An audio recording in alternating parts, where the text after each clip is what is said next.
معزز سامعین، کیا آپ تصور کر سکتے ہیں کہ ایک رات ایسی آئی جب زمین کی ہر سانس رک گئی،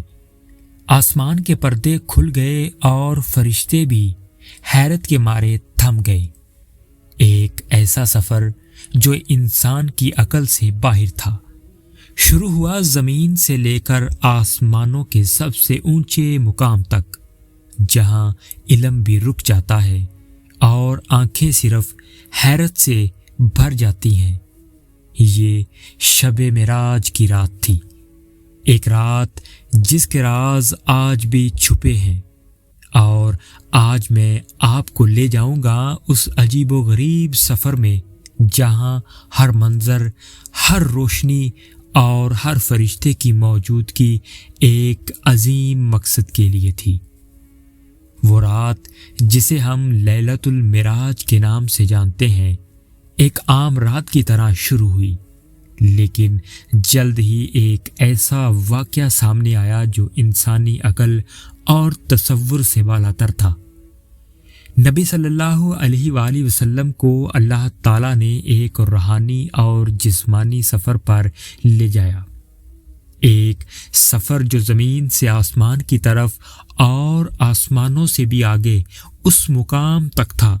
جہاں علم اور بصیرت کی انتہا ہے۔ نبی صلی اللہ علیہ وآلہ وسلم کو اس سفر میں براق کی سواری عطا کی گئی، ایک نورانی ہستی جو ایک پل میں زمین سے آسمان تک پہنچ سکتی تھی اور جس کے قدموں کی روشنی نے ہر تاریکی کو مٹا دیا۔ جیسے ہی وہ حرکت کرنے لگے، ہر آسمان کے دروازے پر موجود فرشتے ان کی آمد کی خوشی میں جھوم اٹھے، لیکن ماحول میں ایک خاص سنجیدگی اور خاموشی بھی تھی، جیسے کسی عظیم راز کو چھپایا جا رہا ہو۔ پہلے آسمان پر پہنچ کر نبی صلی اللہ علیہ وآلہ وسلم نے وہ انبیاء دیکھے جو پہلے سے وہاں موجود تھے، ہر ایک اپنے اعمال اور دعاؤں کے لیے معزز مقام پر موجود۔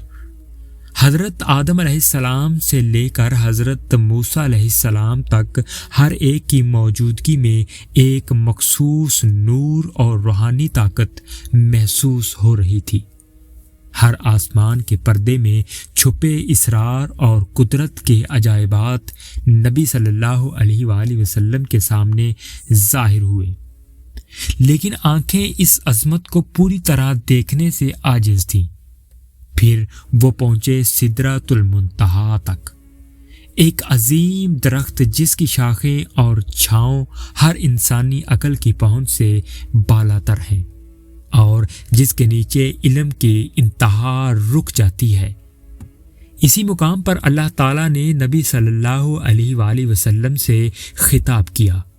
انہیں ہدایت اور رازدارانہ بصیرت عطا کی، وہ بصیرت جو انسانیت کے لیے رہنمائی کا سرچشمہ بنی۔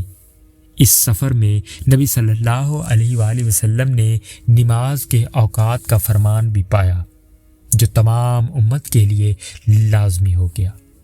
ہر لمحہ، ہر منظر میں ایک سسپینس اور حیرت کا عنصر تھا، جیسے کائنات کے ہر ستارے، ہر روشنی اور ہر فرشتے کی موجودگی ایک خاص مقصد کے تحت ہو۔ یہ سفر نہ صرف ایک روحانی تجربہ تھا، بلکہ انسانی عقل کے دائرے سے باہر کے اسرار کا انکشاف بھی تھا۔ جب نبی صلی اللہ علیہ وآلہ وسلم زمین پر واپس آئے تو وہ تجربہ صرف ان کی آنکھوں میں محفوظ نہیں رہا، بلکہ پوری انسانیت کے لیے رہنمائی، ایمان اور حیرت انگیز سبق بن گیا۔ آج بھی معراج کی رات انسانوں کو سوچنے، حیران ہونے اور اللہ تعالیٰ کی قدرت کے عجائبات کی طرف متوجہ ہونے کی دعوت دیتی ہے، اور یہ یاد دلاتی ہے کہ اللہ کی معرفت اور اس کی قدرت کا کوئی اندازہ نہیں لگایا جا سکتا۔